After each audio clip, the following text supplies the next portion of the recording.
Bonjour, je suis Philippe Dannecker, le directeur du parc et accessoirement celui du centre de convention. Je suis très content de vous recevoir ici pour cette table ronde. Et je voulais juste vous dire combien je suis heureux que malgré le Covid, on puisse faire ces réunions et continuer à travailler sur des sujets bilocalisés, si j'ose dire, des sujets de fond, aussi bien pragmatiques que prospectives. Et aujourd'hui, l'apprentissage est plus qu'un sujet, puisque c'est l'avenir pour nos entreprises, pour nos territoires et évidemment pour nos jeunes en formation. Quelques mots sur le parc. Comme vous le savez, c'est un parc qui fait 100 hectares avec une capacité d'extension foncière de 25 et nous sommes plutôt tournés vers la santé, on va dire le medtech, et pas mal d'entreprises qui sont tournées vers une offre industrielle et de production, aussi bien côté capteur que côté chaîne de production. Évidemment, nous avons une capacité hybride assez étonnante avec ce centre de convention, où la présence, comme tout le monde le sait, du pâté cinéma, par exemple, qui fait que nous sommes une zone assez atypique. Atypique également parce que nous sommes un parc d'intérêt régional, c'est-à-dire à gouvernance régionale, et qui fait qu'au-delà du côté transfrontalier, c'est bien le canton de Genève et la région Auvergne-Rhône-Alpes qui peuvent discuter au sein de ce bâtiment. Donc ça, c'est déjà un élément très important. Les tables rondes ont démarré depuis quelques temps, mais elles sont présentes depuis 2014 sur Archamps plus spécifiquement, et du côté suisse bien évidemment. Et nous sommes très heureux que ça puisse se faire encore aujourd'hui, malgré le Covid, et que ça puisse continuer et se prolonger encore sur les mois et les années à venir. Voilà. Ben, j'allais vous dire bonne session. Je pense que c'est le mot de la fin, là, pour ma part en tout cas. Et à bientôt en tout cas sur Archamps. Merci beaucoup Philippe Dannecker pour ce mot de bienvenue, d'accueil. On remercie bien sûr Archpark donc d'accueillir cette table ronde. Tout d'abord, je voudrais vous dire que nous sommes ravis de vous retrouver puisqu'effectivement nous organisons cette table ronde du Grand Genève depuis maintenant pas mal d'années. Et évidemment, la session 2020 a été quelque peu chahutée, on va dire. Hein. La première a dû être purement et simplement annulée. La seconde a pu avoir lieu en version dématérialisée. Donc, nous sommes contents de retrouver, pour certains d'entre vous en tout cas, de vous revoir en vrai, même si nous sommes masqués.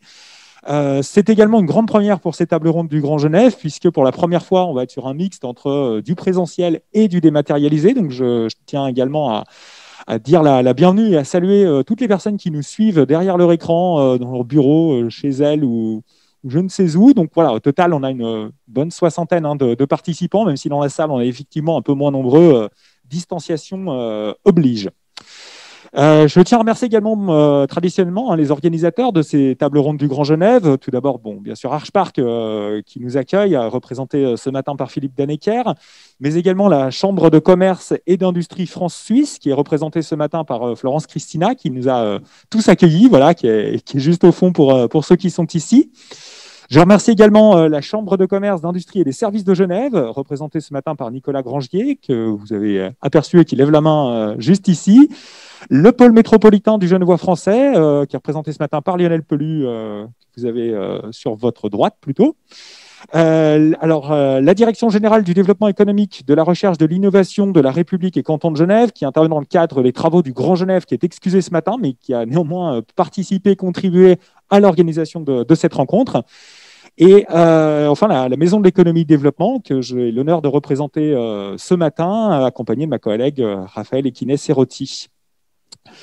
Donc voilà, c'était pour l'accueil un petit peu traditionnel. Le thème qui nous réunit ce matin, comme l'a dit Philippe Dannecker, donc, il s'agit de l'apprentissage pour les employeurs français et suisses.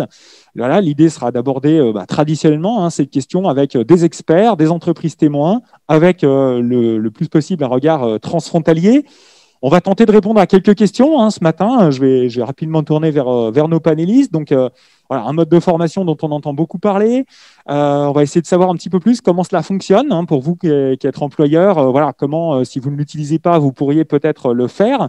Est-ce que c'est un bon moyen pour recruter? Quelles sont les évolutions récentes liées à la crise sanitaire? Je crois que de part et d'autre de la frontière, il y a eu des dispositifs, des mesures un petit peu spécifiques. Donc, on va avoir l'occasion de faire le point là-dessus.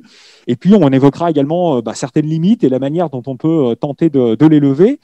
On aura également la chance d'avoir un retour d'un apprenti ce matin qui a pu nous rejoindre. Donc, voilà, ce sera aussi intéressant d'avoir un petit peu sa vision. Donc, sans plus tarder, je vais présenter nos 4 panélistes. Je vais commencer donc tout à ma gauche avec Jimmy Chocron, donc, qui est représentant du service de la formation professionnelle de l'Office pour l'orientation, la formation professionnelle et continue, autrement dit le FPC, pour la partie suisse. Tout à ma droite, on aura également Livio Elia, qui est le CEO de la société Eskenazi, également implantée en Suisse. Juste à ma gauche, donc Gunther Lepoutre, dirigeant de Forge Design sur la partie française. Et enfin, immédiatement à ma droite, Georges Pérez, directeur adjoint, responsable du pôle entreprise de la direction régionale des entreprises, de la concurrence, de la consommation, du travail et de l'emploi en Haute-Savoie, qu'on appelle autrement la Directe. Donc voilà, nos 4 panélistes. Alors c'est un panel, vous le constatez, qui est exclusivement masculin, ce qui ne reflète pas du tout les valeurs qui sont défendues par les co-organisateurs. Voilà, mais plusieurs intervenants potentiels ont malheureusement dû décliner, donc on a fait une entorse aux valeurs qu'on porte, évidemment, de mixité des intervenants. Donc voilà, je vous prierai de nous en excuser et voilà, on fera mieux sur les fois suivantes.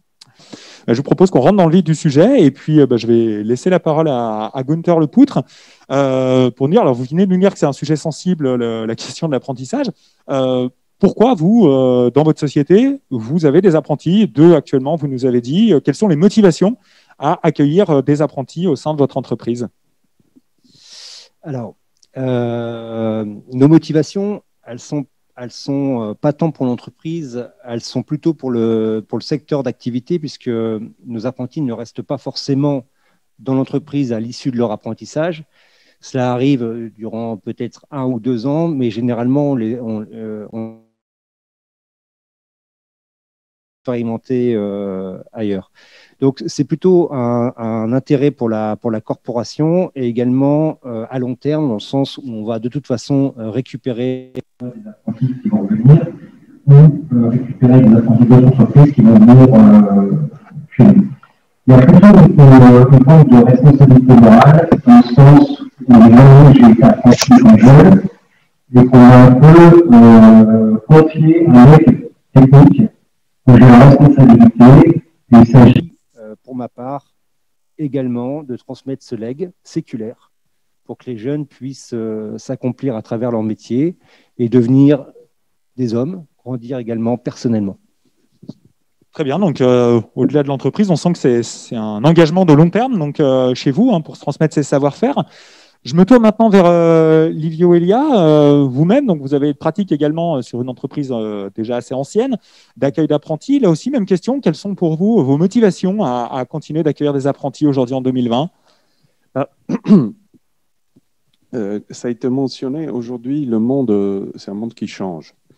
Et ce qu'on trouve, c'est qu'il y a effectivement les hard skills, ce qu'on appelle les compétences, mais aussi les soft skills. Et l'avantage de travailler avec des apprentis, c'est que comme ils arrivent en bas âge, enfin un âge plutôt encore jeune, on peut à la fois développer la boîte à outils qui leur servira pour la vie, mais aussi l'attitude qui leur sera très utile pour l'évolution dans la vie professionnelle, puisque les métiers aujourd'hui, bon, je ne veux pas dire qu'ils sont finis, mais ils vont changer.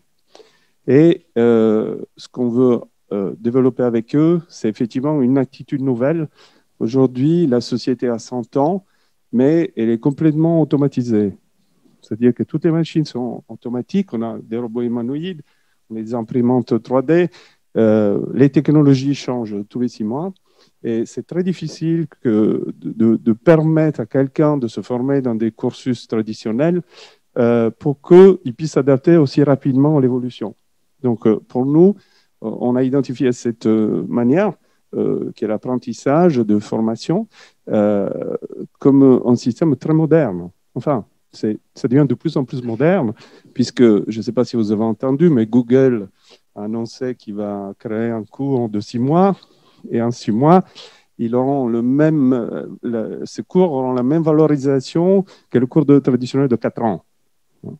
Donc, les choses vont très vite. Niels avait commencé avec 42 à sortir un peu du concept de formation traditionnelle. Et on trouve, nous, par expérience, c'est que l'apprentissage, finalement, s'adapte très bien au nouveau style de vie, qui est un style de vie qui change rapidement. Et en ayant le contact avec les jeunes, on peut bien s'adapter aussi à leur, enfin, on voit leur caractère, leurs intérêts aussi bouger et se modifier le long des 4 années, et on peut adapter aussi notre formation. Très bien, merci. Alors, 2 témoignages déjà assez complémentaires. Hein. On nous parle à ma gauche de savoir-faire techniques voilà, qui sont transmis. À ma droite, M. Elia qui nous dit voilà, c'est avant les savoir-faire, c'est finalement les savoir-être, les valeurs, l'adaptabilité, l'agilité que l'apprentissage permet de travailler. Donc déjà, ça nous montre que c'est finalement un système qui semble s'adapter à des situations d'entreprise assez différentes. Donc voilà, déjà un premier point plutôt très intéressant. Je vous propose maintenant qu'on passe à une partie un peu plus technique. Je vais me tourner vers nos experts pour nous dire un petit peu quel est le mode d'emploi. J'imagine qu'il y en a derrière votre écran dans la salle, des employeurs qui n'ont peut-être pas encore recruté d'apprentis ou qui s'interrogent en tout cas sur ce mécanisme. Comment fait-on maintenant qu'on a vu que ça pouvait peut-être être intéressant ? Et je vais donc céder la parole immédiatement à Georges Pérez, qui va nous dire un petit peu rapidement, de manière synthétique, en France, en tout cas, comment on fait pour pouvoir recruter, intégrer un apprenti dans une entreprise. Merci. Je voulais quand même, en préliminaire, quand même dire que l'image de l'apprentissage en France, elle est en train d'évoluer de façon assez notable, puisque bon, je ne vais pas vous abreuver de chiffres, mais donc, en 2019, il y a eu 490 000 apprentis en France. C'est une augmentation de plus de 20% par rapport à l'année précédente. Et c'est encore plus vrai en Haute-Savoie. Et donc, cette image, elle est vraiment en train d'évoluer. Et donc, les apprentissages, ça va de tous les niveaux, du CAP jusqu'au Master 2. Donc, il y a une prise de conscience en fait, des pouvoirs publics et puis aussi des entreprises et peut-être des parents et des jeunes, que l'apprentissage, ça peut être une voie royale et une voie qui permet surtout de trouver rapidement un emploi et de façon pérenne. Sinon, par rapport à comment on recrute un apprenti donc en France, à mon avis, il y a déjà 3 étapes à faire. Il faut déjà avoir une idée de la fiche de poste. Ensuite, comment trouver des candidats et puis réaliser des entretiens d'embauche. Donc, pour élaborer les fiches de poste, vous pouvez vous mettre en lien avec les centres de formation des apprentis pour qu'ils soient en adéquation avec ces formations. Et puis, pour obtenir l'aide, vous pouvez vous adresser à votre opérateur de compétences, qu'on dit plus communément les OPCO. Donc, une fois qu'on a la fiche de poste, les entreprises ont plusieurs possibilités pour promouvoir leur offre d'emploi et d'apprentissage. Donc, voilà, en fonction du profil du poste. Et puis, vous pouvez poster l'offre sur le site Internet de l'entreprise, mais également donc sur le site Internet de l'OPCO, sur les sites d'offres d'emploi généraux, et puis donc, le portail de l'alternance. Il y a un portail qui est très bien fait. Donc, je peux vous donner l'adresse. À mon avis, c'est alternance.emploi.gouv.fr, et à partir de là, donc vous avez un petit peu le mode d'emploi pour pouvoir recruter un apprenti. Et sinon, après, donc pour les entretiens d'embauche, donc c'est peut-être aussi important d'associer le maître d'apprentissage. Voilà. Mais en tout cas, pour résumer, c'est quand même assez facile en fait maintenant de recruter un apprenti en France, en tous les cas, autant pour dans l'élaboration des fiches de poste que pour trouver des candidats, puisque vous avez donc les CFA, les OPCO, les chambres consulaires, on en parlait, les chambres de commerce, et puis également les centres de formation des apprentis qui sont là pour vous appuyer, sans oublier les missions locales. Voilà. Donc, vous pouvez y aller sans difficulté. Peut-être juste un élément de question complémentaire sur le statut de l'apprenti. C'est-à-dire quand on a trouvé la perle rare, le bon candidat, concrètement, c'est quoi? C'est un contrat de travail qui est signé entre l'entreprise et l'apprenti? Est-ce que c'est un tripartite avec l'école? Comment ça fonctionne? Un contrat, en fait. Donc, qui est conclu entre l'apprenti et également donc l'employeur, c'est comme tout contrat et avec aussi le centre de formation. Donc voilà. Mais c'est un contrat. Oui, l'apprenti est salarié, ouais, c'est important de le dire. Ouais. Et par exemple, malheureusement, parce qu'on a pu en parler pendant la période de crise sanitaire, un apprenti peut bénéficier de l'activité partielle. Voilà. Très bien, merci de ces éléments sur la partie française. Je me tourne maintenant vers Jérémy Chocron. Comment ça se passe en Suisse et plus particulièrement à Genève? Comment ça se passe, c'est-à-dire comment on recrute des Comment on recrute, voilà, même question. Comment on recrute? Quel est le statut de l'apprenti? Très bien. Alors, avant de commencer, il faut savoir que l'apprentissage, c'est quand même 230 professions, donc qui correspondent vraiment au marché de l'emploi. Il faut savoir que les apprentissages, le contenu des formations est fait par les milieux économiques. Donc, ça correspond vraiment aux besoins du marché actuel, mais aussi aux besoins du marché futur. Et on voit tout le temps des nouveaux apprentissages se compléter. Maintenant, comment on fait pour recruter des apprentis? Il y a deux cas de figure. Soit l'entreprise est formatrice, c'est-à-dire que l'entreprise est déjà autorisée à former des apprentis. Et si, dans ce cas, l'entreprise est déjà autorisée à former un apprenti, elle peut déjà recruter pour cette rentrée 2020. Nous avons encore des candidats, puisqu'il y a une adaptation des modalités de la rentrée qui, normalement, commence fin août. Jusqu'au 30 novembre, les entreprises peuvent signer des contrats d'apprentissage. Donc ça, c'est une possibilité. Et nous transmettons des dossiers qui ont été validés directement aux entreprises. Donc ça, c'est important de le savoir. Il est encore possible de prendre des apprentis jusqu'au 30 novembre 2020. Vous pouvez signer des contrats d'apprentissage. Ensuite, pour la rentrée prochaine, comment recruter des apprentis pour les entreprises formatrices? Pour la rentrée 2021, qui commencera à fin août, mais vous pouvez prendre des jeunes de toute façon avant, en tout temps, en stage de préqualification ou autre. Il y a deux possibilités. Soit vous mettez une place sur le site fédéral orientation.ch. À ce moment-là, vous annoncez directement votre place à l'Office pour l'orientation et la formation professionnelle continue, et notamment le service de la formation professionnelle que je représente aujourd'hui.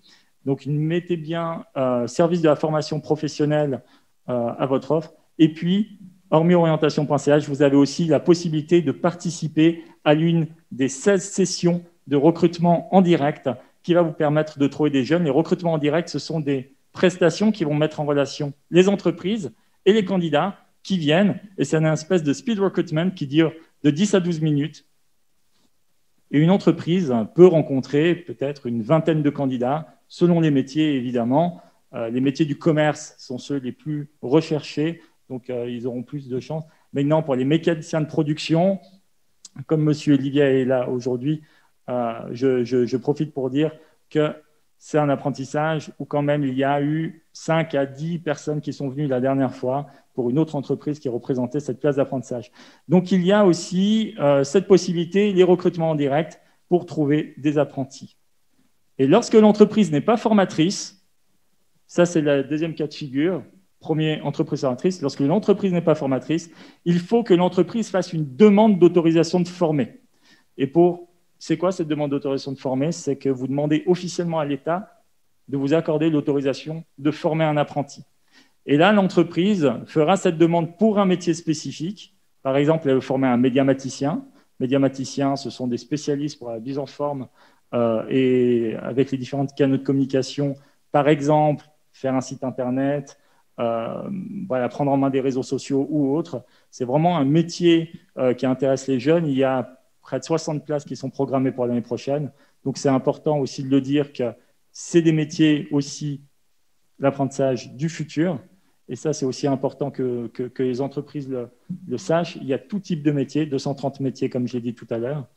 Donc, pour recruter les entreprises qui ne sont pas formatrices, ont cette possibilité aussi de devenir entreprise formatrice avec une visite de commissaire d'apprentissage et qui donne un préavis positif. C'est validé auprès de la formation professionnelle à l'OFPC ou pas. Ça va dépendre de l'activité. Il y a un certain nombre de conditions, mais on y reviendra peut-être plus tard. Et à ce moment-là, une fois que l'entreprise est autorisée à former, elle peut mettre aussi sa place sur orientation.ch. Aussi, elle peut participer au recrutement en direct et prendre pour cette année, jusqu'au 30 novembre, signer des contrats d'apprentissage. Donc, il ne faut pas hésiter à prendre des apprentis. Merci. Merci pour ce plaidoyer pour l'apprentissage. Même question peut-être sur le statut de l'apprenti. Est-ce qu'il fait partie de l'effectif? C'est un contrat de travail qui va le lier également, lier l'employeur à l'apprenti?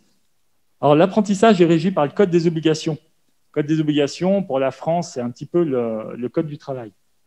Donc, le Code des obligations dit que le contrat d'apprentissage est un contrat individuel spécifique. Et ce contrat individuel spécifique est à durée déterminée. Donc, il dure soit 2 ans, soit 3 ans, soit 4 ans. Et c'est en règle générale en formation duale. Duale, ça veut dire que le jeune va en entreprise ou à l'école. C'est-à-dire qu'en principe, 1 à 2 jours à l'école et 3 à 4 jours en entreprise, pour être très concret. D'accord, merci de ces précisions. Juste peut-être encore une autre précision, pour que l'entreprise puisse devenir entreprise formatrice, donc il faut en faire la demande. Quels sont les critères, on va dire, enfin, voilà, comment ça va être analysé après par les pouvoirs publics? Alors, il y a 3 critères pour devenir entreprise formatrice. Le premier, c'est que l'entreprise doit avoir la structure et l'activité. C'est-à-dire la structure, avoir une place de travail pour l'apprenti, avoir tout ce qu'il faut pour que l'apprenti soit bien accueilli. Dans certains métiers, il faut même des sanitaires. Il y a également l'activité. L'activité doit correspondre au plan de formation. L'apprenti devra suivre un plan de formation avec l'entreprise pour atteindre un certain nombre d'objectifs évaluateurs. Je vous donne un exemple. Si vous voulez former quelqu'un en gestionnaire de commerce détail dans la profession textile, c'est-à-dire un vendeur plutôt orienté textile, et qu'en fait vous avez une activité plutôt de maroquinerie, donc vous vendez plutôt des sacs, alors à ce moment-là, ça ne marchera pas parce que vous n'avez pas l'activité. Donc c'est important d'avoir l'activité. Ça, c'est la première condition, structure activité. La deuxième condition, il faut que le formateur, qui est un spécialiste du métier, ait au moins un CFC ou un titre supérieur ou un titre équivalent. C'est-à-dire qu'il faut que le formateur ait un CFC, par exemple, si vous voulez former un employé de commerce, si le formateur a un CFC employé de commerce, ça fonctionne. Si le formateur a un BTS, pour parler transfrontalier, brevet de technicien supérieur, également dans le commerce, c'est quelque chose qui peut fonctionner parce que ça correspond, c'est un diplôme qui correspond à une équivalence. Ça, c'est les 2 premiers critères.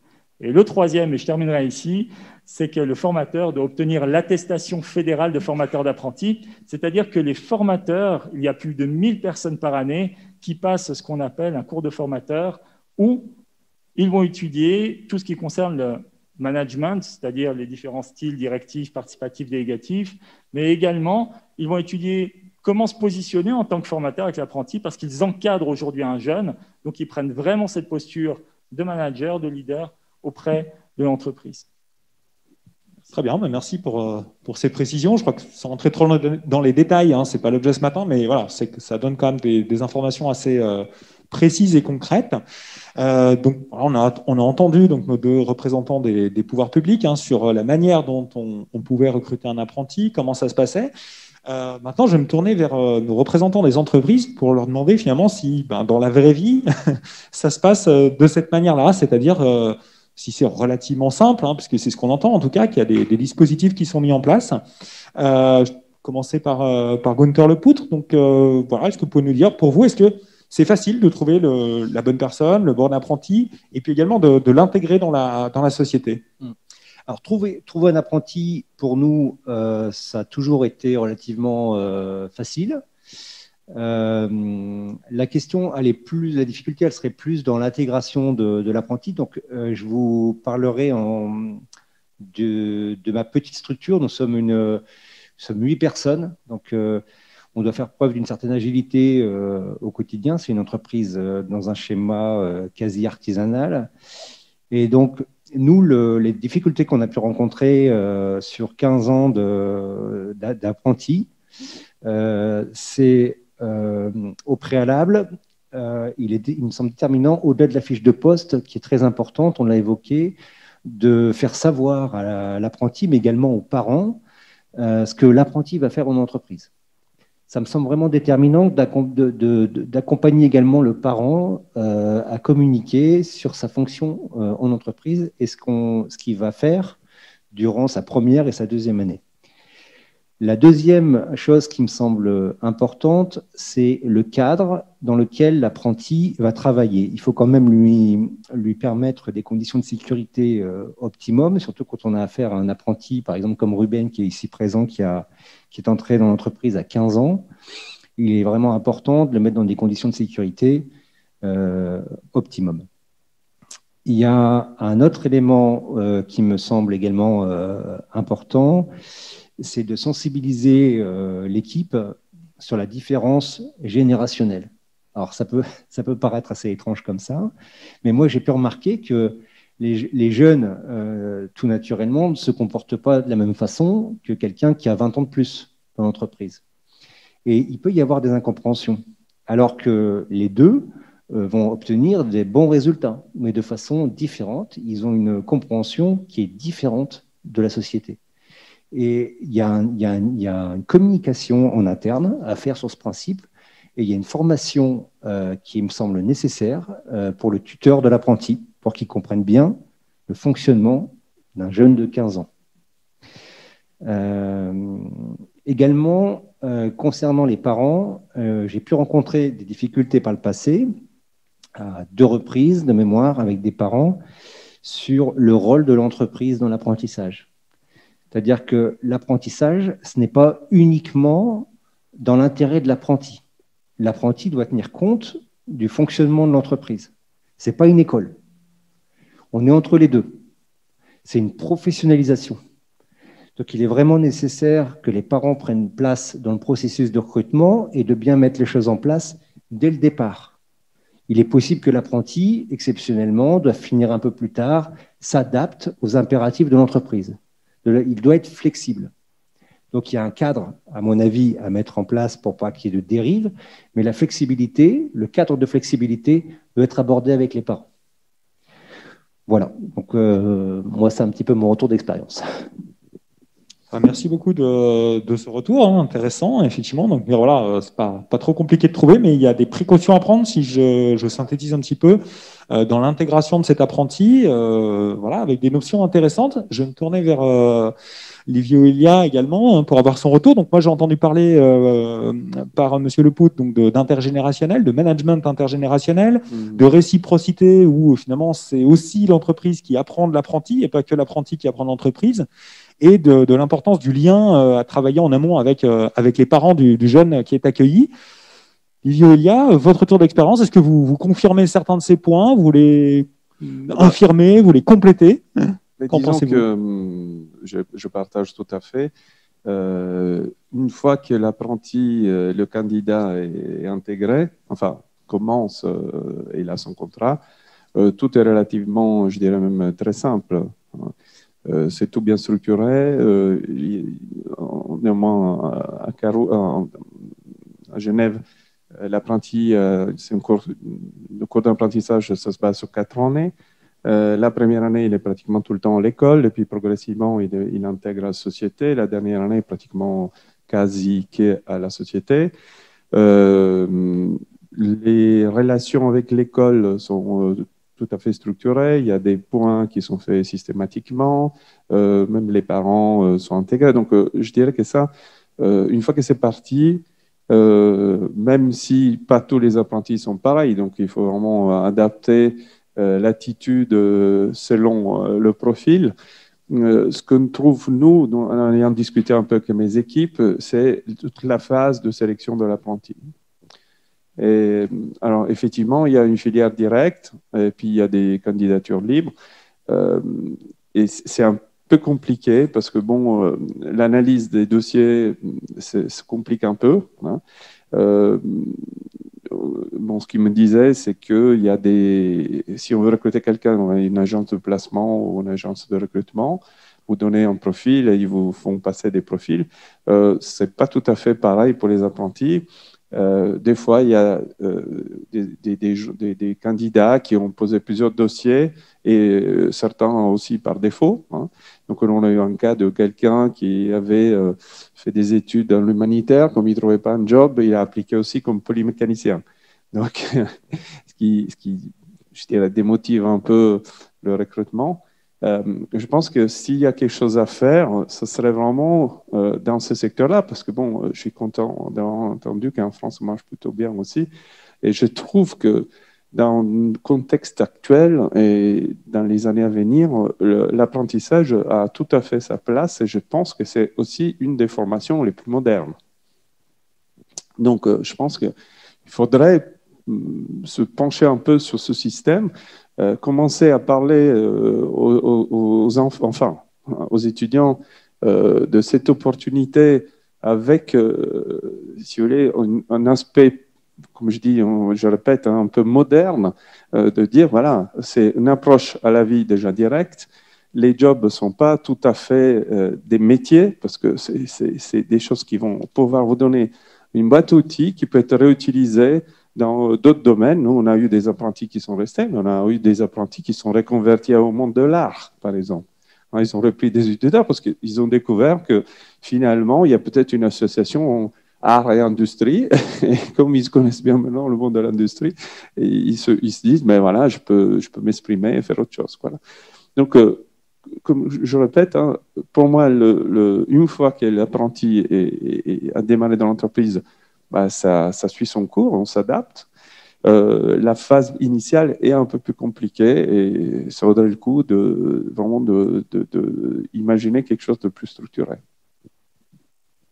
Merci de ce retour d'expérience. Donc, encore une fois, c'est assez complémentaire finalement entre la France et la Suisse. Donc, voilà, encore un effort, on va dire, si j'entends, de promotion auprès des jeunes, des étudiants de ces systèmes d'apprentissage.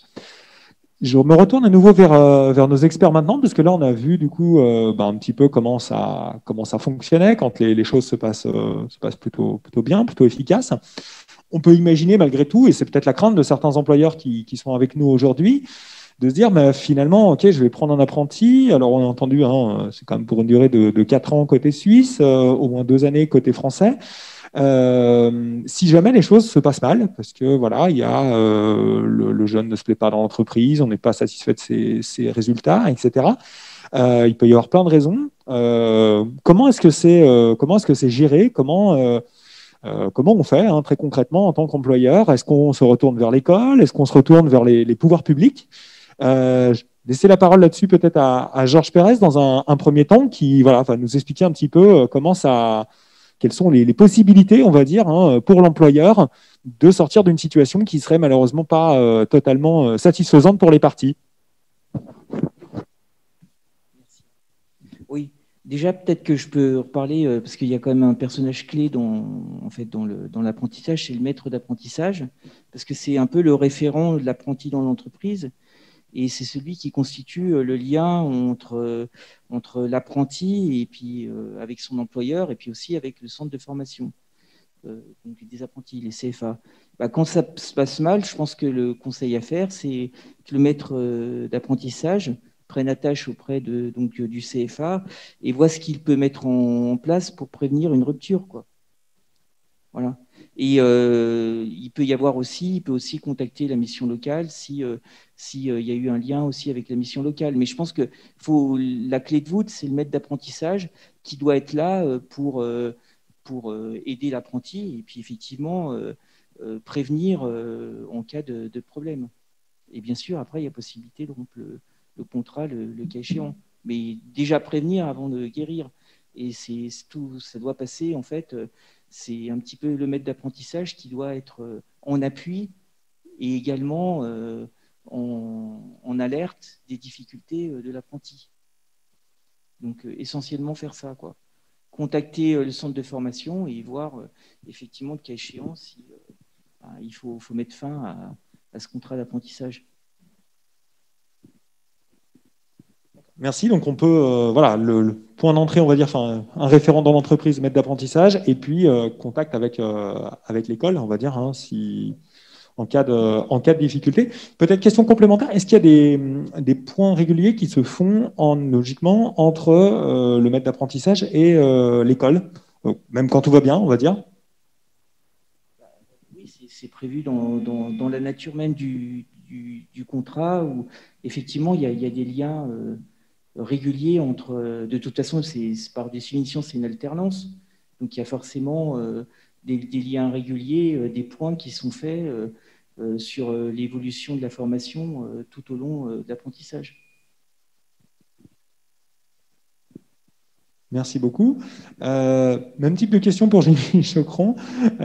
Côté suisse, est-ce que ça fonctionne de la même manière si jamais ça vient à mal se passer, on va dire, entre l'apprenti et son entreprise?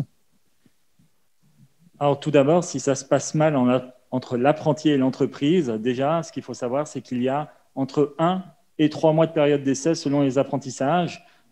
Et durant la période d'essai, il faut prévenir l'apprenti 7 jours avant, mais le contrat peut être résilié du coup à tout moment. Le contrat, cette période d'essai peut être aussi renouvelée une fois de 3 mois, c'est-à-dire avoir une période d'essai qui va jusqu'à 6 mois. Donc ça permet à l'entreprise d'avoir aussi cette possibilité, si elle n'est pas sûre de l'apprenti, d'aller de l'avant. Maintenant, pour résilier le contrat d'apprentissage, ou s'il y avait, parce que je ne pense pas qu'on parle forcément de résiliation, s'il y avait une difficulté entre l'apprenti et s'il y avait une difficulté avec l'employeur, alors à ce moment-là, il faut se tourner vers la formation professionnelle, il faut se tourner vers le conseiller en formation référent. C'est-à-dire, par exemple, si je prends les exemples des mécaniciens de production, puisque nous avons cette profession aujourd'hui, il faudrait se tourner vers le service du pôle technique, soit le conseiller en formation, en fait, il y en a deux de conseillers en formation en pôle technique, donc le conseiller en formation référent et non pas la personne qui s'occupe plutôt de l'UIG. C'est vraiment le conseiller en formation de l'OFPC qu'il faut contacter. Maintenant, il y a des commissaires d'apprentissage qui font des visites dans les entreprises de la première année et en fait, ils s'occupent de la surveillance de l'apprentissage pour voir si tout se passe bien. Ils font un point avec l'entreprise et il est également possible de contacter ce commissaire d'apprentissage qui fera le lien avec le conseiller en formation de la profession. Donc, c'est important de voir qu'il y a deux personnes ressources, le conseiller en formation de la profession et le commissaire d'apprentissage. Donc on voit quand même qu'il y a des spécificités dans ces contrats, puisque finalement, alors, côté français avec l'école, côté suisse au niveau de l'OFPC, voilà, on voit que finalement, contrairement peut-être dans un contrat de travail totalement classique, il peut y avoir un tiers quelque part au cas où effectivement la situation ne fonctionnerait pas de la manière la plus souhaitée. Ouais. Je voulais ajouter une chose, c'est que l'OFPC, la formation professionnelle, s'occupe de la surveillance, c'est-à-dire qu'ils ne font pas partie du contrat. Vous avez raison, c'est bien un tiers. C'est-à-dire qu'ils s'occupent de valider, de voir si le contrat est OK, mais le contrat est bien signé entre une entreprise et un apprenti et représentant légal si l'apprenti est mineur. Très bien, merci de ces éléments d'information. Si on poursuit, tout à l'heure, j'entendais Georges Pérez beaucoup insister sur le rôle du maître d'apprentissage. Voilà, en disant que c'était vraiment la clé de voûte, hein, je crois que c'est vos mots de ce contrat d'apprentissage et du parcours en apprentissage.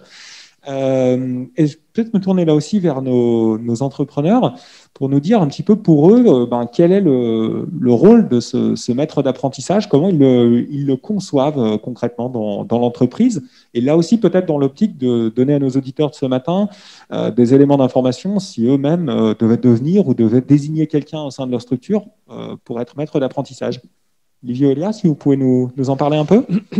Alors, effectivement, il y a un responsable de l'apprenti légal, hein, c'est celui qui garde les relations avec l'école en particulier, parce que bon, il y a les notes qui tombent. Alors là, c'est un peu comme à l'école normale, on est un peu papa et maman aussi, hein. Donc, on regarde ça, je dirais, avec une certaine appréhension, hein, quand ils arrivent. En particulier, nous avons un peu opté pour un autre système, c'est-à-dire que pour que l'apprenti soit vraiment intégré complètement, on a une équipe qui s'occupe de plusieurs aspects. Et donc, effectivement, cette équipe se réunit autour de responsables, hein, de contacts, et ils décident quel type d'attitude avoir. Par exemple, récemment, le dernier apprenti qu'on a eu avait des mauvaises notes en maths.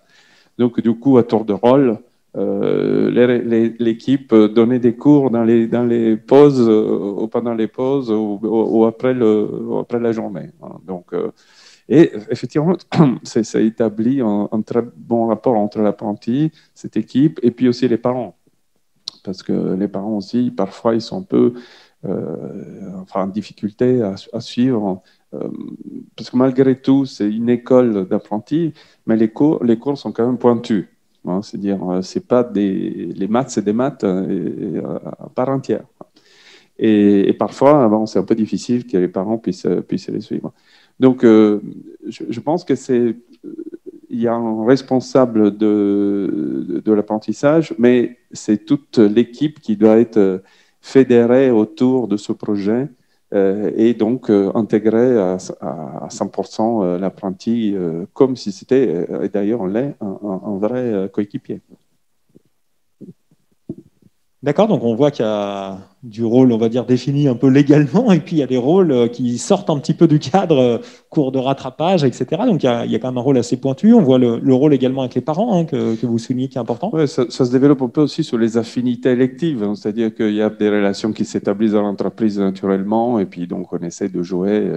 C'est-à-dire l'idée, c'est vraiment d'accompagner, et puis aussi, donc je ne sais pas, je l'ai peut-être déjà mentionné, mais c'est donnant-donnant. En fait, il y a cette relation de l'entreprise vis-à-vis de l'apprenti, mais nous, on apprend aussi de l'apprenti beaucoup de choses, notamment comment se passe le monde des gens qui ont 16-17 ans. Et ça nous permet aussi d'anticiper, d'intégrer ces concepts et modifier aussi parfois notre attitude et notre stratégie. Donc, les nouvelles générations seront nos clients futurs. Donc, il faut bien qu'on comprenne comment ça résonne et quelles sont les priorités, comment y va la vie. La vie, le concept de vie aujourd'hui a beaucoup changé. Donc, il faut l'intégrer.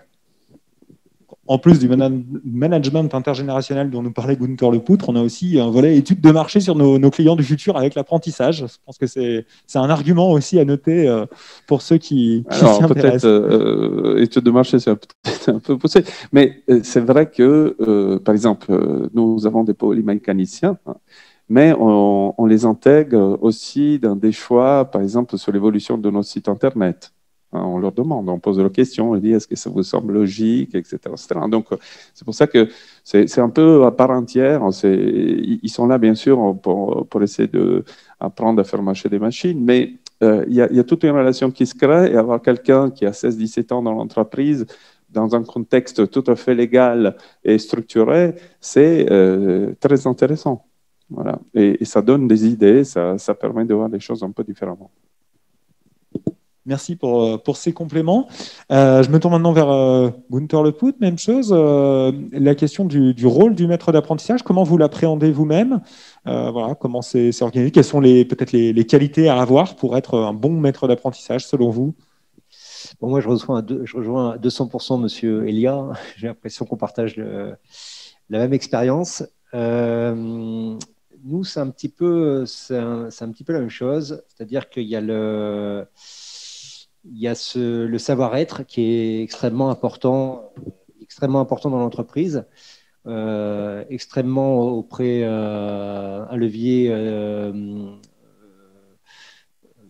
très productif chez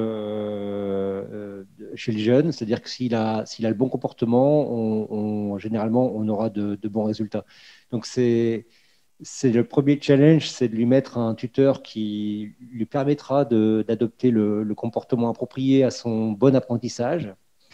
Une fois qu'il aura la bonne attitude, on va pouvoir mettre en place un suivi en entreprise en lien direct. Donc là, Ruben est chez les compagnons du devoir. Donc il y a un lien direct, une communication facile entre l'entreprise et le maître d'apprentissage, également au centre de formation qui nous appelle, pour prendre des nouvelles de Ruben et pour savoir comment ça se déroule.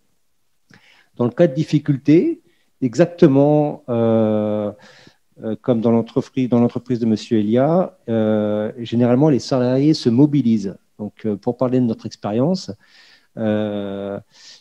on s'est aperçu que Ruben avait quelques difficultés en maths. Les autres salariés se sont mobilisés pour le faire travailler sur les mathématiques. Également, Ruben a ciblé quelques difficultés sur des étapes du métier. Il a pris la décision de venir, alors qu'il ne travaille pas normalement, il vient tous les vendredis matins pour s'entraîner sur un type de soudure sur lequel il n'est pas encore au point. Donc, et tout ça avec la complicité de l'équipe qui l'accompagne dans son évolution. Donc ça, pour vous dire à quel point, quand ça se passe bien, c'est profitable autant pour l'entreprise qui voit son jeune progresser rapidement que pour le jeune qui se voit accompagné, et cela au-delà des obligations professionnelles de ses collègues. Donc ça, c'est super, et je dirais même que c'est une pépite, parce que je vois l'équipe se fédérer dans l'intérêt de l'apprenti. C'est-à-dire qu'ils vont tous se mettre d'accord sur le principe qu'il faut aider Ruben à progresser. Et ça, c'est beau. C'est quelque chose de beau qui se passe dans l'entreprise, et c'est aussi ça l'apprentissage. C'est quelque chose de profondément humain que la transmission de savoir. Il y a un plaisir à recevoir et il y a un plaisir à donner. Très bien, ben là aussi un joli plaidoyer pour l'apprentissage. Et on voit que voilà, les compétences, alors apparemment il y a des mathématiques sont des compétences importantes pour être maître d'apprentissage, mais en tout cas ce que je retiens surtout au-delà de l'anecdote, c'est qu'il faut aussi que le maître d'apprentissage soit un petit peu prêt à sortir du cadre hein, qui lui est strictement attribué, défini, et pouvoir accompagner un peu un degré. Monsieur je ne vais pas vous interrompre, mais en effet, aujourd'hui, dans le toolkit qu'il faut pour pouvoir progresser professionnellement, comme tout est géré par l'ordinateur, disons que la base, c'est un peu les mathématiques. Alors, je ne sais pas si les mathématiques qu'on apprend à l'école servent pour pouvoir programmer, mais ça donne un état, un esprit qui est utile pour justement pouvoir bien comprendre comment programmer, comment évoluer. Alors, il se trouve que bon, cette année, on a quelqu'un qui a un maximum de notes en maths, donc ça fait une année un peu plus cool. On passe un peu plus de temps à s'amuser. On fait des apéros et puis c'est bon. Mais je pense que le nouveau monde a vraiment besoin pour évoluer dans ce secteur-là, bien évidemment, a besoin effectivement de bonnes bases mathématiques. Et puis, à cet âge-là, ça passe encore. Voilà. Moi, je ne sais pas si l'apprenti ou le maître d'apprentissage doit être bon en maths, mais en tous les cas, il y a quand même un minimum d'encadrement pour être maître d'apprentissage, en tout cas dans la réglementation française ou la législation. Donc, il faut au moins posséder un diplôme relevant du domaine professionnel de l'apprenti ou un titre, hein, ça dépend après parce que l'apprentissage c'est très varié, hein.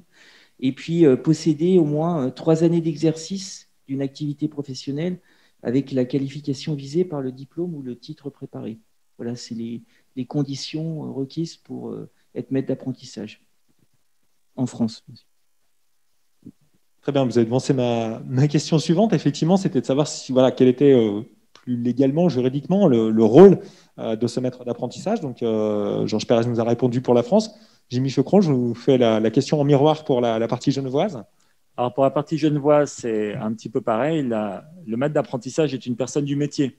Donc, c'est quelqu'un qui a forcément un titre, un CFC ou un diplôme supérieur ou équivalent. Et puis, effectivement, il y a une condition d'avoir un certain nombre d'années d'expérience. En général, c'est entre 2 et 5 ans d'années d'expérience professionnelle pour pouvoir encadrer un apprenti. Très bien, donc on voit qu'il y a des conditions légales de part et d'autre de la frontière pour devenir maître d'apprentissage. Ça faisait partie des conditions que vous aviez évoquées hein, pour être une entreprise formatrice. Et puis on voit là qu'il y a aussi des savoir-être, hein, on va dire des appétences hein, pour réellement réussir à faire évoluer les jeunes qui sont accueillis dans les entreprises. Autre point également, je le disais en introduction tout à l'heure, hein, c'est vrai qu'on a pas mal entendu dans les médias suite à la crise sanitaire que les pouvoirs publics mettaient en place des dispositifs qui devaient faciliter l'accueil des apprentis dans les entreprises. Il y avait une certaine crainte d'avoir beaucoup d'apprentis qui souhaiteraient rentrer en apprentissage et qui malheureusement ne pourraient pas être recrutés du fait de la crise économique qui suit cette crise sanitaire. Jimmy Chocron nous en a un petit peu parlé tout à l'heure, hein, déjà avec des reports de date pour l'accueil et l'arrivée des apprentis dans les entreprises. Est-ce qu'il y a d'autres mesures qui ont pu être mises en place et qui sont peut-être exceptionnelles ou amenées à durer un petit peu plus pour favoriser encore plus l'accueil d'apprentis dans les entreprises? Tout à fait. Il y a des mesures qui ont été mises en place par le canton de Genève et également les partenaires sociaux pour aider les entreprises et les conforter à prendre des apprentis. Parce que ce qui s'est passé, c'est que le 1er mars, pour vous faire un petit peu l'historique, mais en 2 mots, hein, le 1er mars, nous avions plus 13% de places d'apprentissage par rapport à l'année passée, donc plus 13% de contrats. Et ensuite est arrivée la crise sanitaire. Et là, on a vu les incertitudes économiques qui sont arrivées et on est arrivé à moins 40% par rapport à l'année passée de contrats d'apprentissage. Et là, le Conseil d'État et les partenaires sociaux ont mis en place une batterie de mesures, dont des mesures financières qui sont intéressantes pour les entreprises. Pour toutes les entreprises qui veulent former, là encore, pour cette rentrée, donc signer un contrat d'apprentissage avant fin novembre, si c'est la première fois qu'elles forment, elles ont une prime unique de 3 000 francs. C'est-à-dire qu'elles n'ont jamais formé, elles veulent devenir entreprises formatrices ou elles n'ont jamais formé du tout, elles peuvent recevoir 3 000 francs. Pour toutes les entreprises qui sont formatrices, donc qui forment déjà des apprentis et qui ont cette volonté de signer un contrat d'apprentissage, le Conseil d'État a mis en place une mesure qui va permettre de récupérer les 3 premiers mois de salaire. C'est-à-dire qu'on vous rembourse, en tant qu'entreprise, les 3 premiers mois de salaire. Et après, il y a une autre mesure. Si vous êtes une entreprise qui souhaitait créer un réseau d'entreprises, c'est-à-dire vous souhaitez former un apprenti avec plusieurs entités, au moins 3, et prendre au moins 2 apprentis, eh bien, vous pouvez toucher jusqu'à 10 000 francs. Il faut savoir que ces mesures sont cumulatives, c'est-à-dire que si vous êtes toute nouvelle entreprise à former, vous pouvez toucher 3 000 francs, plus les 3 premiers mois de salaire. Et si vous voulez effectivement créer un réseau, vous pouvez toucher 10 000 francs, ce qui permet d'être un bon coup de pouce, en tout cas pour les entreprises, et les inciter à prendre davantage d'apprentis pour cette rentrée. Jusqu'au 30 novembre, vous pouvez encore signer des contrats d'apprentissage. Merci de ces éléments très précis, donc des incitations, des facilités en termes de délai, des incitations financières. Qu'en est-il côté français? Je crois qu'il y a aussi des mesures qui ont été mises en place. Est-ce que, Georges Pérez, vous pouvez nous en dire un petit peu plus? Tout à fait. Donc, en France, effectivement, on a essayé aussi de toucher au portefeuille pour encourager l'apprentissage, notamment suite à la crise sanitaire. Alors, déjà, on peut dire, bon, l'aide, je pense que beaucoup d'entre vous en ont entendu parler. Il y a une aide exceptionnelle. Hein, donc, alors, ça dépend de 5 000 € pour les apprentis mineurs et de 8 000 € pour les apprentis majeurs. Donc, la première année donc, du contrat d'apprentissage, qui couvre donc entre 80 et 100% du salaire de l'apprenti de moins de 26 ans la première année. Elle est aussi valable pour les jeunes de moins de 30 ans en contrat de professionnalisation. Alors, elle est valable pour toutes les entreprises qui recrutent un apprenti, donc voilà, ou un diplôme master au maximum, entre le 1er juillet 2020 et le 28 février 2021. Donc, c'est assez précis. Et elle se déclenche automatiquement lors du dépôt du contrat. Donc, en gros, il faut déposer le contrat d'apprentissage auprès de l'opérateur, auprès de l'OPCO. Et à partir de là, on obtient cette aide. C'est une aide qui est versée mensuellement. Voilà. Et il y a d'autres aides, hein, comme la prolongation de 3 à 6 mois de la période pour qu'un jeune puisse passer en CFA. Donc, ça laisse plus de temps. Et puis, il y a aussi la garantie, parce que c'est un peu c'est un slogan, mais c'est un jeune, une solution. La garantie pour les jeunes qui ont fait le vœu de se former en apprentissage, donc sur Affelnet ou Parcoursup, de recevoir une proposition. Et enfin, donc, il y a aussi, alors ça c'est assez concret, hein, l'éligibilité des ordinateurs portables à l'aide au premier équipement, c'est une aide de 500 €. Et il faut savoir que toutes ces aides, donc cette aide exceptionnelle, elle est majorée pour les apprentis qui ont la reconnaissance de travailleurs handicapés. Donc, en gros, ce qu'il faut retenir, c'est 5 000 € pour un mineur, 8 000 € pour un majeur jusqu'à 25 ans révolus, sauf contrat de professionnalisation, c'est 29 ans révolus. Et c'est une aide qui se déclenche automatiquement donc au moment où le contrat commence. Donc, il n'y a pas grand-chose à faire, quoi. Ça se fait automatiquement. Et après, il y avait aussi une aide unique qui existait et qui peut être mise en place après la première année. Donc, on peut dire qu'il y a vraiment un gros effort pour aider l'apprentissage dans cette période compliquée, sans compter aussi toutes les préconisations qui sont faites. Mais ça, ce n'est pas uniquement pour l'apprentissage, pour les mesures barrières. Il y a là-dessus, je pense que notre ministère a été très pédagogue sur la façon d'aider les entreprises à se protéger du coronavirus en entreprise. Voilà. Merci de ces précisions-là. Donc là aussi, des aides financières, des aides sur les délais, parce que j'ai entendu que du coup, on pouvait accueillir un apprenti jusqu'au 28 février 2021, donc ça laisse quand même un petit peu de temps. Des aides également pour les apprentis en eux-mêmes. Est-ce que, peut-être Jimmy Geoffroy, est-ce que vous avez déjà des premiers retours ou c'est encore trop tôt sur ces différentes mesures et l'impact qu'elles ont concrètement sur l'accueil d'apprentis par les entreprises ?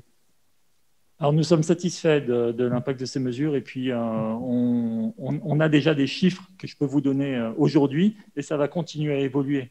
On a 540 contrats qui sont concernés par les 3 premiers mois de salaire. Donc, c'est un chiffre quand même qui est assez conséquent. En termes de nouvelles entreprises, on est à 87 entreprises qui n'ont jamais formé d'apprentis et qui bénéficieront des 3 000 francs. Et puis, l'impact réel, c'est qu'aujourd'hui, je vous ai dit qu'on était à moins 40%. Là, on est plutôt à moins 6% par rapport à l'année passée. On est à 2221 contrats contre 2355 contrats. Et ça continue à évoluer jusqu'au 30 novembre.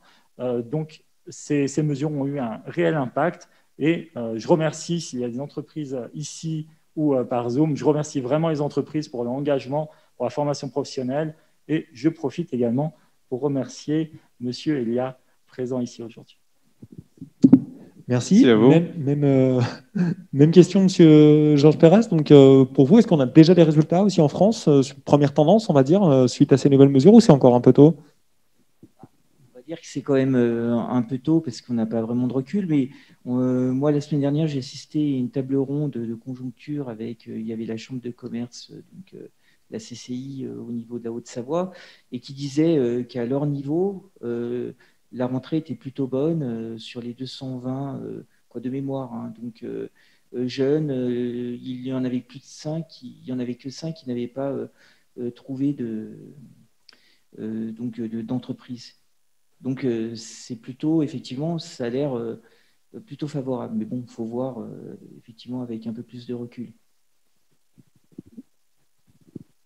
Ok, merci de ces éléments. Peut-être les 2 entrepreneurs également, 2 employeurs. Est-ce que pour vous, ces aides-là, elles sont utiles, déterminantes, c'est juste un bonus? Alors, je ne sais pas, peut-être Livio Elia. Disons que dans les périodes difficiles, tout est bon à prendre. C'est plutôt l'esprit qui est bon. Voilà, c'est ce qui montre qu'on y croit, que la volonté y est et que bon, tout le monde fait un effort dans les moments difficiles. Donc, c'est plutôt bon. Après, ce qui nous motive, bon, vous l'avez compris, c'est d'avoir au moins un apprenti tous les ans. Donc, cette année, on est encore en quête parce que, effectivement, avec le confinement, puis le déconfinement, et puis tout ça, c'était aussi désorientant pour les élèves. Et certains, ils ne nous ont pas encore envoyé tout à fait leur. Donc, Dumi, si vous avez un candidat, je suis preneur. C'est noté. Merci. Parfait. Bon, on espère que la table ronde de ce matin va favoriser les recrutements. Gunther Leput, même question pour vous. Finalement, ces aides, ça a quel impact pour vous? Alors, nous, on a toujours pris des apprentis, peu importe le montant des aides. On n'oriente pas la stratégie de l'entreprise en fonction des aides. Après, je le prends également comme un encouragement, comme une prise de conscience de l'État, des enjeux de l'apprentissage. Et au plus il y aura d'apprentis, au plus l'image de l'apprentissage évoluera. Et je pense que c'est vraiment ce principe qui m'interpelle, c'est cette volonté importante, significative à travers les aides, de doper l'apprentissage, que je trouve extrêmement positive. Merci, vous faites parfaitement le lien avec le thème qu'on souhaitait aborder ensuite, qui est la question de l'image de l'apprentissage. On lit, on entend assez souvent que l'apprentissage est plutôt bien valorisé en Suisse, dans d'autres pays d'Europe également, que c'est un peu moins le cas en France, qui souffrirait d'une image peut-être un peu dégradée. Alors, auprès de qui? Des employeurs, des parents, des jeunes, du corps enseignant. Voilà, les questions se posent un peu. On entend et on lit aussi que, et votre témoignage le confirme, que cette image-là, elle a tendance à évoluer, à changer un petit peu aujourd'hui.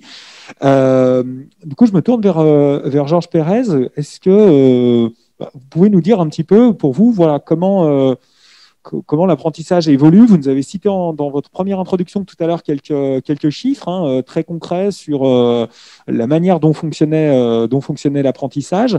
Peut-être si vous en avez d'autres pour compléter un petit peu. Et puis au-delà de ça, nous dire finalement comment les pouvoirs publics que vous représentez ce matin communiquent, se mobilisent au-delà de ces aides pour continuer à favoriser l'apprentissage et surtout à améliorer peut-être un petit peu son image. Oui, donc je vais revenir juste sur quand même des données, quoi. C'est qu'en 2019, je disais qu'il y avait jamais eu autant d'apprentis en France, puisque ça a bondi de plus de 20%. Et je pense que l'image, elle change donc auprès aussi bien des entreprises et surtout des parents et que des jeunes, parce que ce qu'on voit, c'est que l'apprentissage, c'est un moyen de trouver un emploi pérenne. Et ça, c'est vraiment un argument auprès surtout en période de crise, hein, parce que auprès des parents pour motiver à ce que les enfants aillent aussi en apprentissage, parce qu'ils se rendent compte qu'en apprentissage, ils ont plus de chances de retrouver du travail et un travail concret, parce que c'est effectivement l'alternance, ça lie à la fois l'expérience professionnelle et puis la formation. Et souvent, le problème des jeunes, quand ils rentrent dans le marché de l'emploi, c'est qu'ils ont une formation, mais pas d'expérience. Donc, c'est vraiment...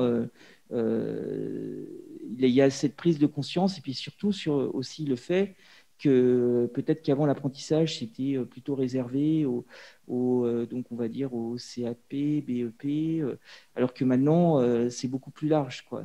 Il y a aussi des liens. Oui, oui, donc ça peut aller du CAP jusqu'au Master 2. Donc c'est très large.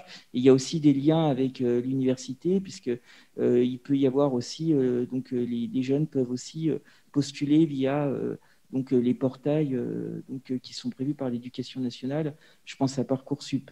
Et puis ce qu'il faut dire aussi, c'est que les employeurs, donc ça, on a quand même certaines données, quoi.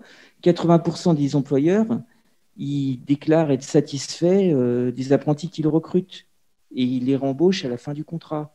Donc ça aussi, c'est des signes encourageants. C'est que pour les employeurs, l'apprentissage, c'est un moyen, peut-être aussi avec l'intérim, c'est un moyen de recruter de façon pérenne. Donc tous ces éléments cumulés font que c'est assez pratique, parce que c'est vrai que l'obsession en France, c'est quand même de trouver de l'emploi, peut-être moins dans notre département où il y a aussi plutôt parfois des tensions sur certains métiers, mais c'est cette vision de savoir qu'on peut avoir on peut garder, on peut trouver un emploi grâce à l'apprentissage, c'est une des motivations qui fait que ça évolue. Et puis aussi son élargissement en termes de cursus.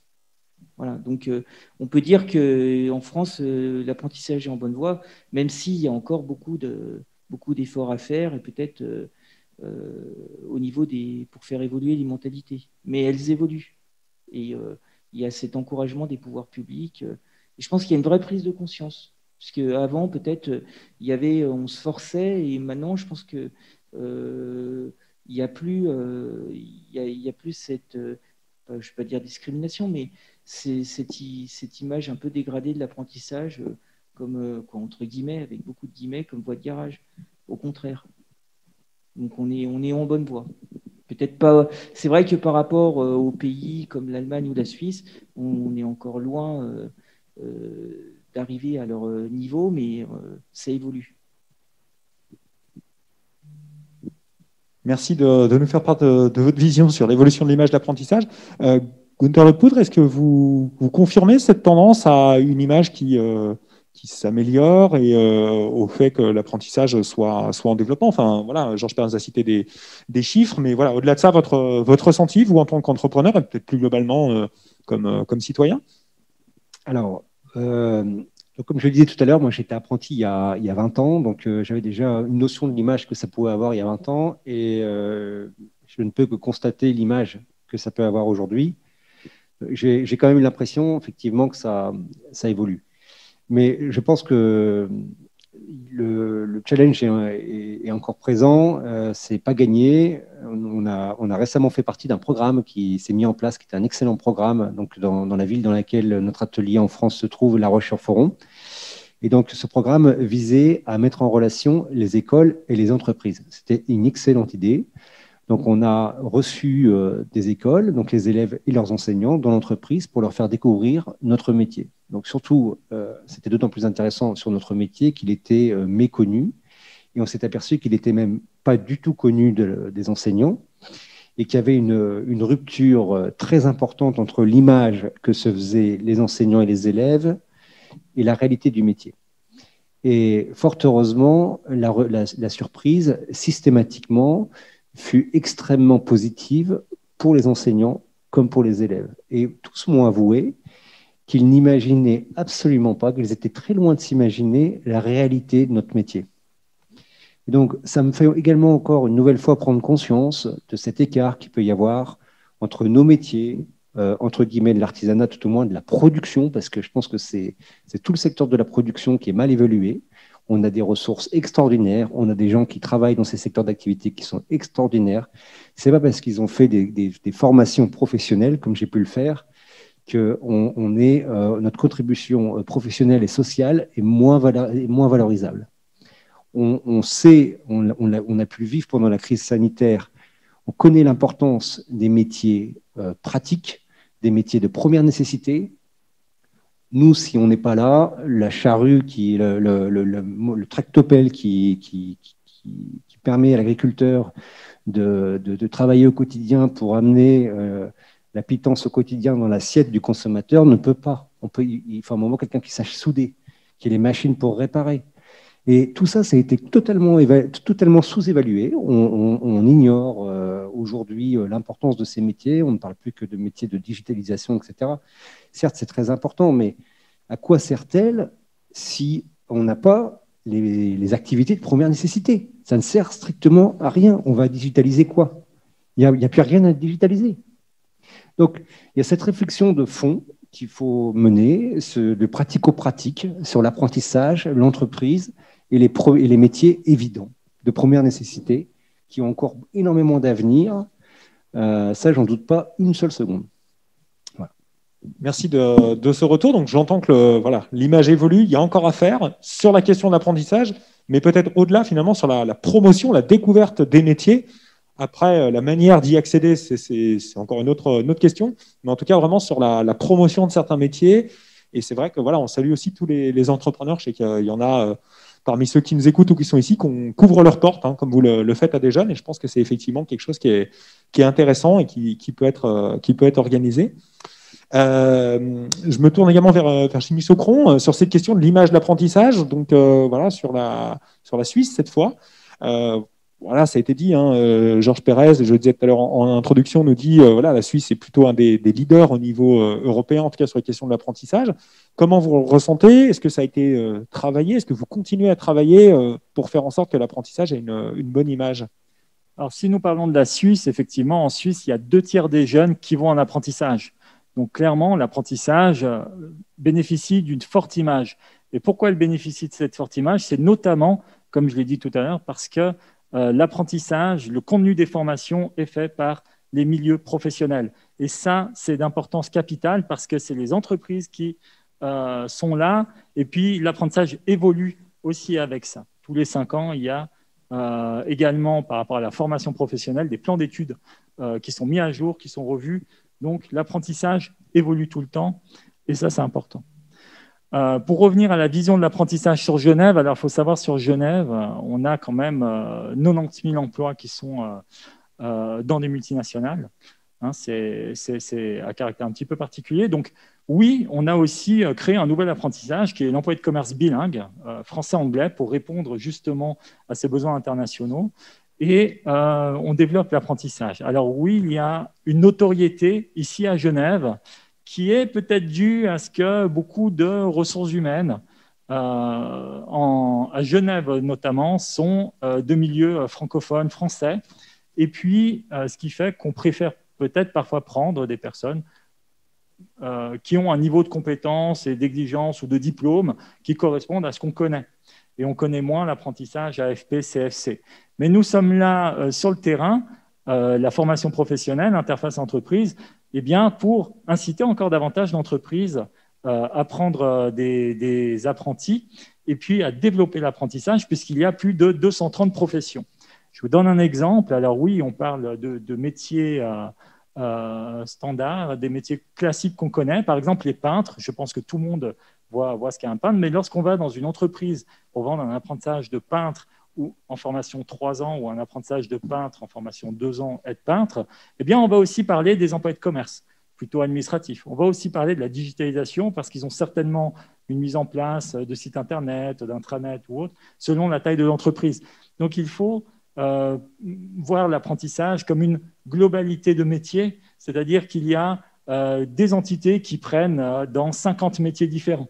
Et ça, c'est aussi important de le rappeler, c'est de l'apprentissage, ce n'est pas un métier, c'est plus de 230 métiers à Genève, plus de 230 possibilités de formation. Et l'image de l'apprentissage, bien sûr, il y a une notoriété à faire évoluer partout, tout le temps. Il faut que nous, on continue à renforcer tout ce qui concerne la communication.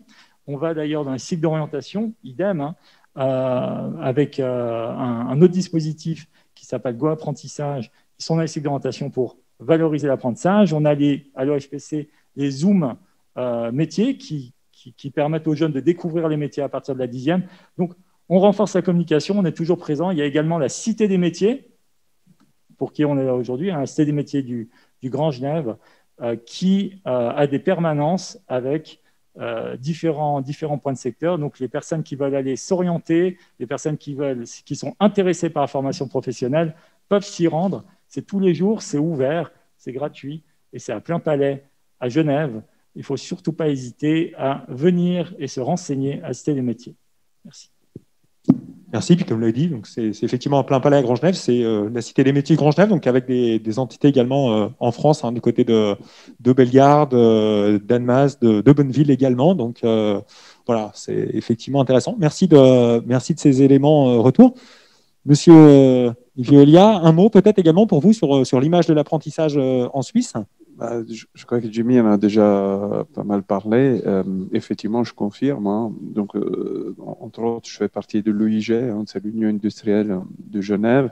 Je suis au bureau et puis de la Chambre de commerce aussi de Genève.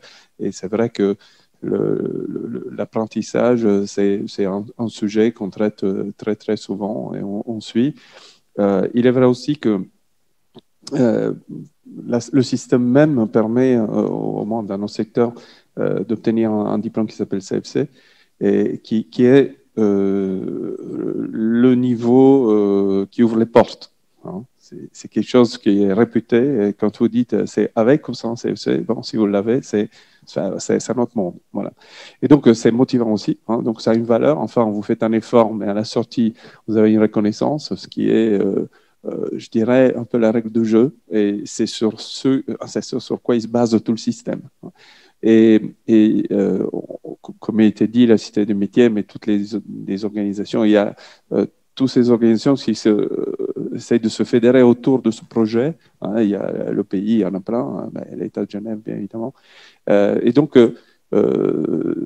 c'est quelque chose de connu et a une valeur. Donc, et donc, on travaille tous pour que ces valeurs soient maintenues et soient même développées. Donc, oui, aujourd'hui, le système d'apprentissage, et puis, comme j'ai déjà dit auparavant, pour moi, ça devient un système de plus en plus moderne, parce que c'est quelque chose qui vous permet, dans votre plus jeune âge, hein, à 16 ans, d'entreprendre une voie et peut-être découvrir que ce n'est pas la vôtre. Mais en attendant, vous avez appris, vous avez été à l'école, donc avec des cours qui sont sérieux. Hein. Je vous dis, les notes, c'est les notes. Hein. Donc, les discussions en fin d'année sont toujours très, très difficiles. Donc, c'est pas fait comme ça. Vous avez un contact avec la vie quotidienne, enfin la vie réelle professionnelle. Hein. Vous avez appris des choses, vous avez développé des compétences et vous pouvez vous remettre en jeu 4 ans après. À 20 ans, vous pouvez imaginer peut-être de refaire autre chose, mais vous avez quand même une base très importante et un diplôme qui compte.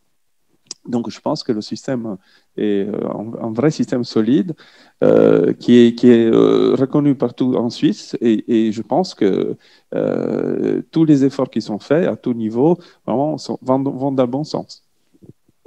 Très bien, donc vous confirmez cette image peu favorable tous les deux en Suisse, mais en disant que ça reste on va pas dire un combat, mais en tout cas un travail du quotidien pour faire en sorte que l'apprentissage continue à avoir cette le monde évolue, donc Jimmy a mentionné 230 métiers différents, c'est quand même une panoplie d'opportunités, et ça continue à se développer, alors certaines, tout évolue, hein, alors il est vrai que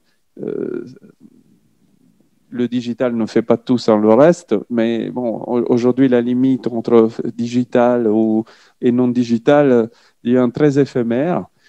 beaucoup de choses, même qui sont traditionnelles, sont gérées aujourd'hui par, je veux dire, même les métiers de base deviennent de plus en plus gérés par des ordinateurs. Alors, je ne sais pas si c'est bien ou mal, mais bon, c'est la réalité des choses. Donc, je pense que le fait de pouvoir avoir une formation un peu globale, ça peut aider, hein, et ce système, il le permet. Parfait, merci. Peut-être avant qu'on passe aux questions de la salle et de nos auditeurs en ligne, on a la chance, grâce à Gunther Leput, d'avoir peut-être le retour d'un apprenti voilà, qui est aujourd'hui dans la société Forge Design. Est-ce que, Ruben, hein, c'est ça, vous voulez bien nous dire peut-être quelques mots sur votre retour d'expérience en tant qu'apprenti? Est-ce que vous voulez venir jusqu'ici? Comme ça permettra aussi aux auditeurs en ligne de vous voir.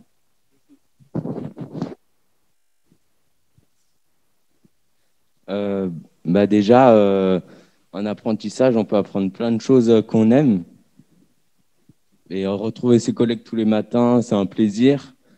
Ça change tout. Et puis, je conseille vraiment. Il y a une petite histoire, et je rajouterai la petite histoire de Ruben qui est assez touchante. En fait, Ruben, je l'ai connu parce qu'il y a 13 ans, ses clients, ses parents étaient parmi mes premiers clients. Et on a travaillé, j'ai fait une rampe d'escalier chez les parents de Ruben. Et 13 ans plus tard, ils sont revenus avec Ruben. Donc Ruben, tu te souvenais, non? Raconte un peu, tu te souvenais de quand on était venu chez toi, etc., il y a 13 ans? Oui, ouais. C'est ça. Et ça t'a donné envie de faire ce métier? Ça m'avait donné une idée pour mon stage de 3e, ouais. De faire un stage. Et donc, j'ai fait ce stage et après, j'ai voulu faire un apprentissage dans l'entreprise. Ouais. Et donc, moi, je trouve ça très touchant. Ses parents nous ont fait confiance il y a 13 ans et maintenant, c'est Ruben, c'est nous qui lui faisons confiance. Ouais. C'est une belle histoire. Et c'est ça l'apprentissage, en fait. C'est une histoire humaine.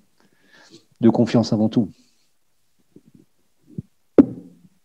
Merci beaucoup. Donc, Ruben sera l'ambassadeur chez les clients actuels de Forge Design pour les apprentis d'ici quelques années. Merci en tout cas. Je vous propose qu'on passe aux questions, alors soit de la salle, hein, s'il y a des mains qui se lèvent. Sinon, on a déjà reçu quelques questions par la visioconférence. S'il n'y a pas de mains qui se lèvent dans un premier temps, je vais laisser le temps comme ça de vous préparer un petit peu aux questions. On a eu des questions assez pratico-pratiques sur quel est le salaire d'un apprenti. Alors, je vais peut-être là me tourner vers peut-être Jimmy Chocron dans un premier temps sur la partie genevoise. Est-ce qu'il y a une réponse courte, peut-être une réponse plus longue?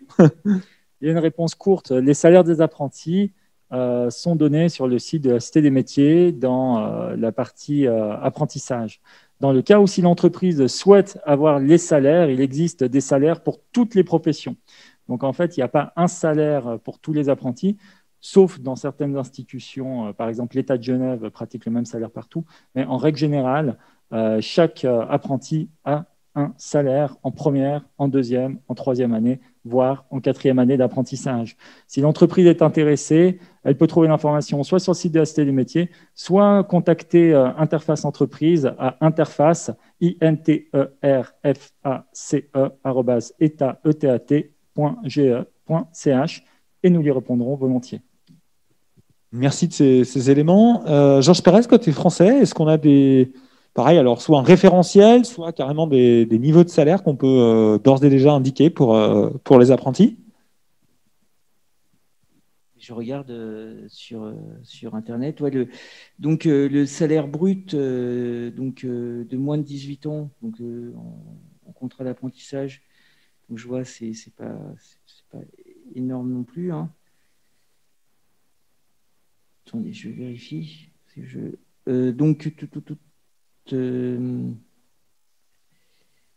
Pardon. Ou un ordre de grandeur, ouais, parce que je vais.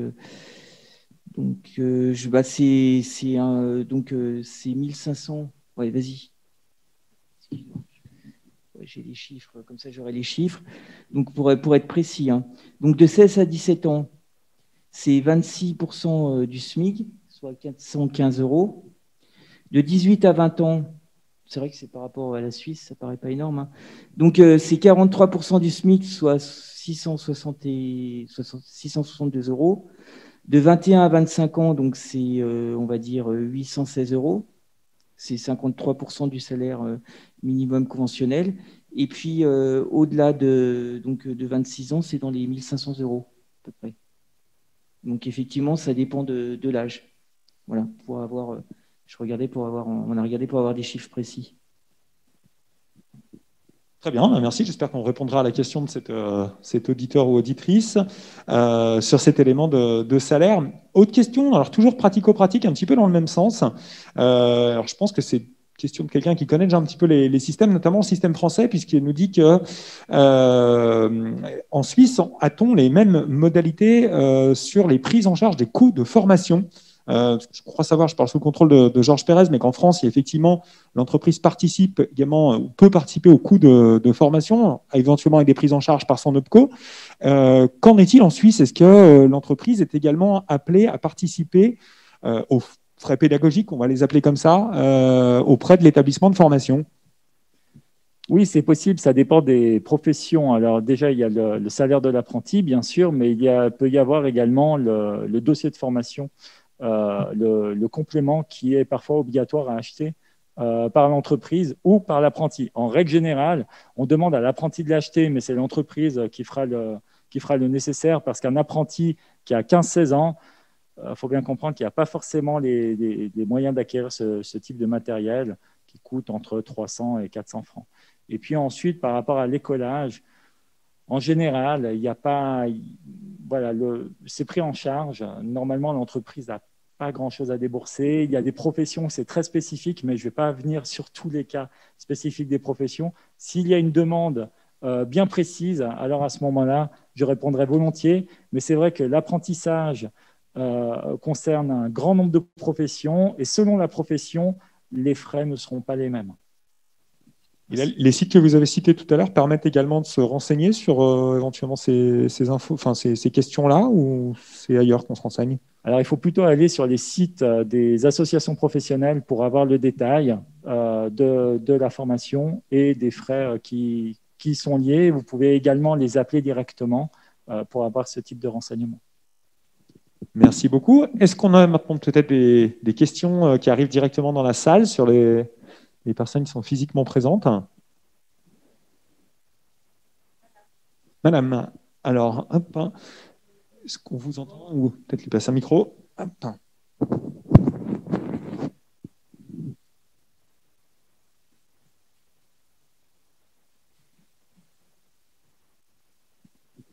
Oui, merci. Donc, bonjour à tout le monde. Ma question est plutôt sur le côté transfrontalier. J'aimerais savoir s'il y a des conditions particulières, si un jeune Genevois veut faire un apprentissage dans une entreprise côté France et vice-versa. Merci.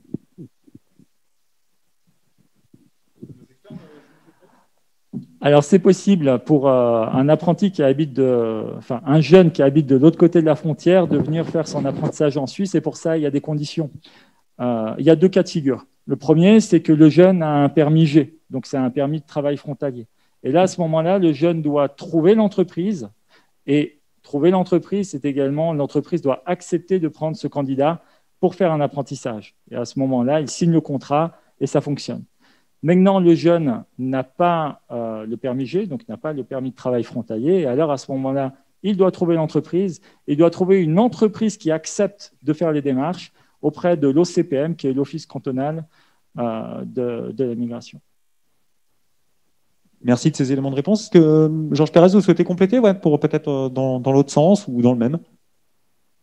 J'ai quelques éléments. Donc, en principe, les contrats en alternance, les contrats d'apprentissage et de professionnalisation, ils sont exclusivement réservés aux entreprises françaises, dans la règle. En revanche, si la société suisse a son siège ou une filiale en France, c'est possible qu'il y ait ces échanges. Et il est aussi possible d'effectuer son alternance en Suisse, mais le document contractuel qui fera le lien donc avec l'entreprise sera une convention de stage dans laquelle il faudra préciser qui finance le coût de la formation, donc vous ou l'entreprise, et il n'y aura pas de prise en charge en revanche de l'OPCO pour une formation en France et une entreprise en Suisse.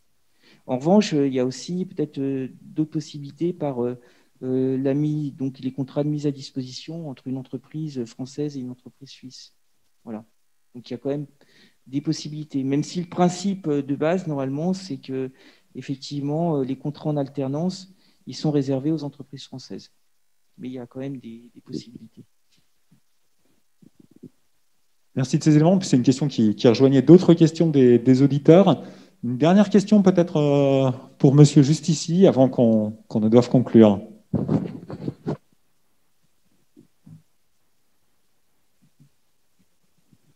Monsieur Chocron a insisté sur le fait qu'une des raisons du succès de l'apprentissage en Suisse, c'était que les plans de formation étaient élaborés par les professionnels, par les associations professionnelles. Qu'en est-il en France ?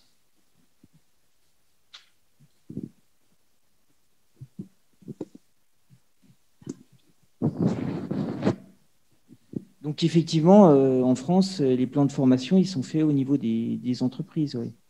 Mais ça dépend. Ça peut être soit par la branche, soit par l'entreprise. Mais effectivement, c'est moins précis qu'en Suisse par rapport à ça. Il y aurait peut-être un effort à faire à ce niveau-là.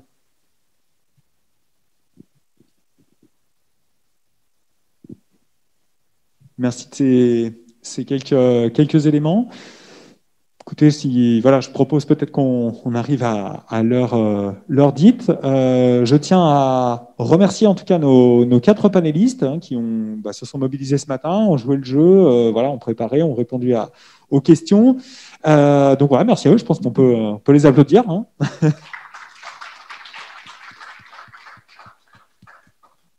Merci également à toutes les personnes qui se sont mobilisées avec nous ce matin, en présentiel ici. On était contents de vous revoir physiquement pour certains qu'on n'avait pas pu voir depuis un moment.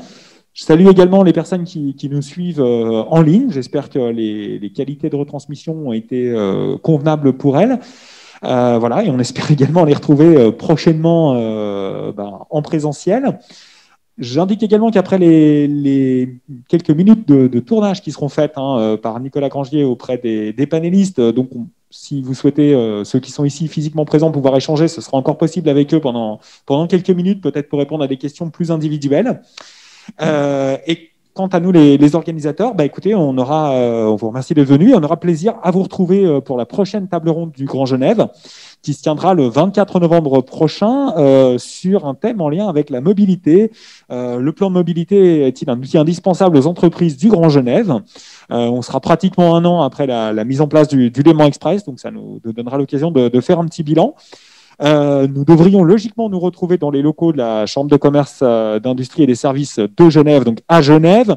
Également, on maintiendra sans doute le format en visio et on espère que les conditions sanitaires, néanmoins, nous permettront de nous retrouver en présentiel pour ceux qui le souhaitent.